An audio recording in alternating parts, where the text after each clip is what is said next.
అదే RTV app వార్తల్ని క్షణాల్లో చదివే అవకాశం ఉంటుంది. ఒక న్యూస్ పేపర్, ఒక టెలివిజన్ ఛానల్ మీ చేతుల్లో ఎప్పుడూ ఉంటాయి.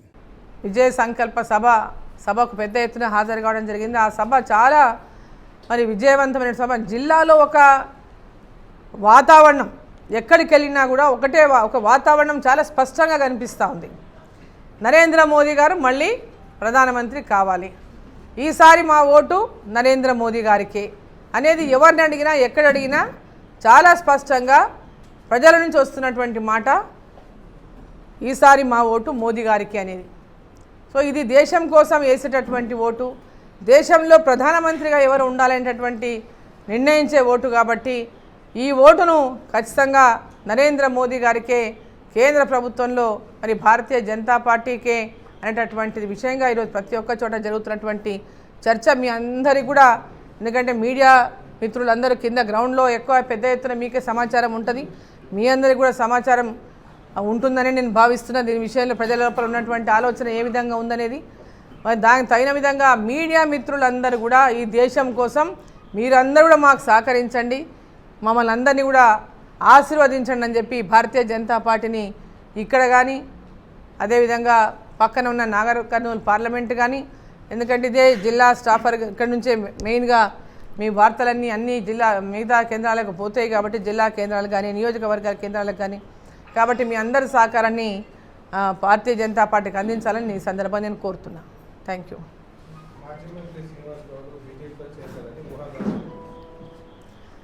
ఊహాగానాలే, మీరే చెప్తున్నారు ఊహాగానాలని.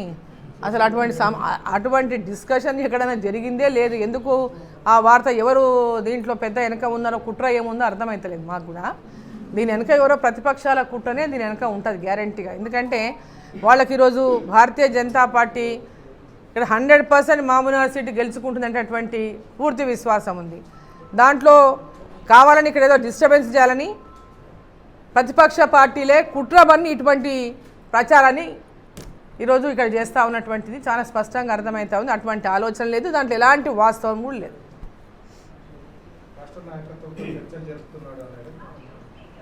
అలాంటి సమాచారం ఉంటే నాకు తెలుస్తుంది కదా. నా యొక్క ఇక్కడ నేను క్యాండిడేటు, నేను national vice president, national vice president కూడా నేను. సో ఇక్కడ నేను క్యాండిడేట్ కూడా భారతీయ జనతా పార్టీ.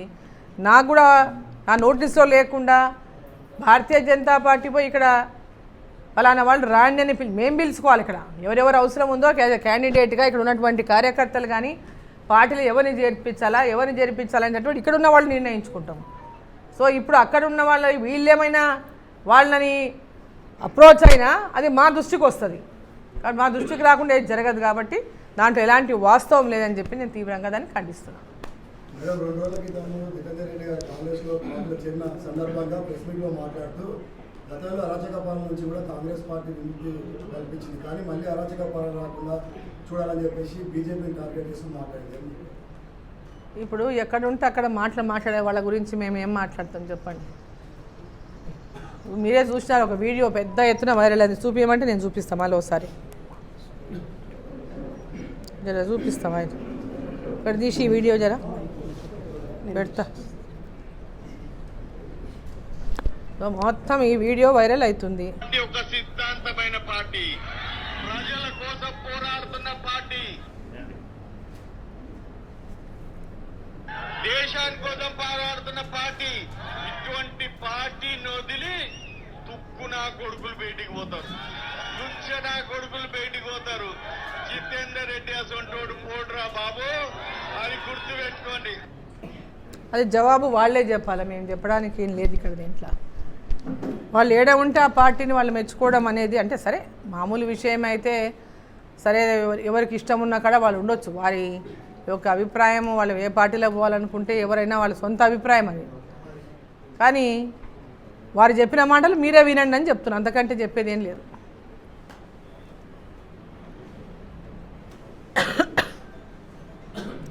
ఇప్పుడు మహబూబ్ నగర్ స్థానం నుంచి భారతీయ జనతా పార్టీ పెద్ద ఎత్తున గుర్తింపు ఇచ్చింది వారికి నేషనల్ ఎగ్జిక్యూటివ్ మెంబర్గా వారికి అవకాశం కల్పించింది.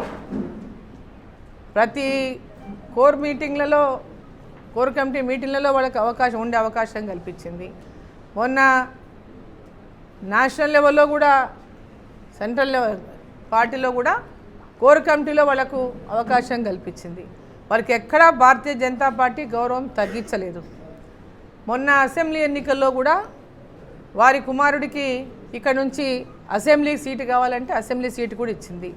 వారి కుమారుడికి మహబూబ్నగర్లో ఎలాంటి పరిచయం లేకపోయినా ప్రజలకు మరి మిథున్ రెడ్డి అంటే ఎవరో తెలియకపోయినా, ఎవరితో ఎలాంటి ఇక్కడ కనెక్షన్స్ కూడా లేకపోయినా జితేందర్ రెడ్డి కొడుకు అని చెప్పేసి పెద్ద ఎత్తున కార్యకర్తలందరూ కూడా పూర్తిగా అహర్నిశలు కృషి చేసి ఇక్కడ ఆయన గెలుపు కోసం పనిచేసిండు. సో ఆ విషయాలన్నింటినీ కూడా ఒకసారి ఆలోచించుకోవాలి. కార్యకర్తల మనోభావాలను అంతా దెబ్బతీసే విధంగా పార్టీలో ఎవరు లేకుంటే నాకు టికెట్ ఇచ్చనేది చాలా ఆక్షేపణీయం ఆ వర్డ్ అనేది.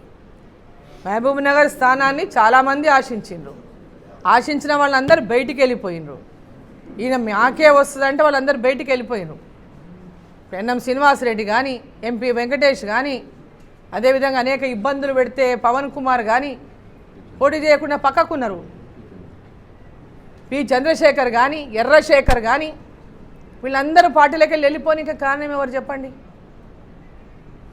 ఆయనకు ప్రాధాన్యత ఇచ్చే వీళ్ళందరూ వెళ్ళిపోతున్నా పార్టీ ఊరికనే ఉంది. సో ఈరోజు ఎవరు లేక మాకు టికెట్ ఇచ్చినడము అది తీవ్ర ఆక్షేపణీయము. దాన్ని తీవ్రంగా ఖండిస్తున్నా. అసెంబ్లీ కూడా నేను పోటీ చేస్తాను అడిగిన మహబూబ్నగర్ అసెంబ్లీకి.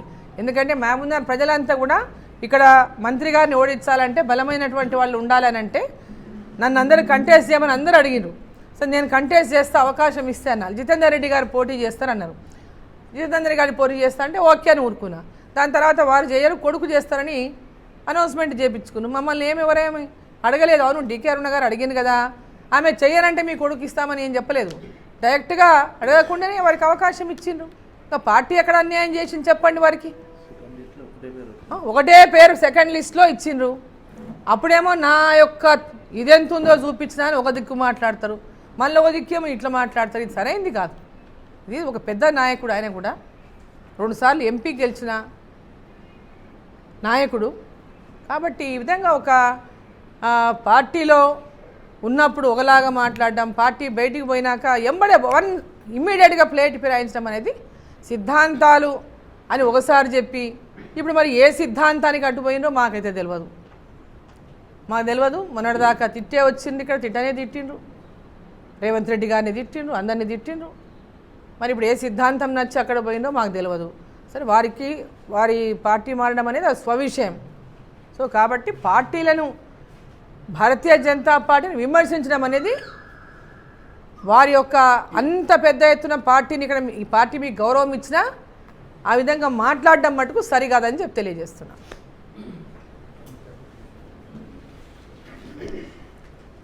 మరిన్ని వీడియోస్ కోసం ఛానల్ ని సబ్స్క్రైబ్ చేయండి. లేటెస్ట్ అప్డేట్స్ కోసం వాట్సాప్ ఛానల్ ని ఫాలో చేయండి. అండ్ లింక్ డిస్క్రిప్షన్ లో ఉంది.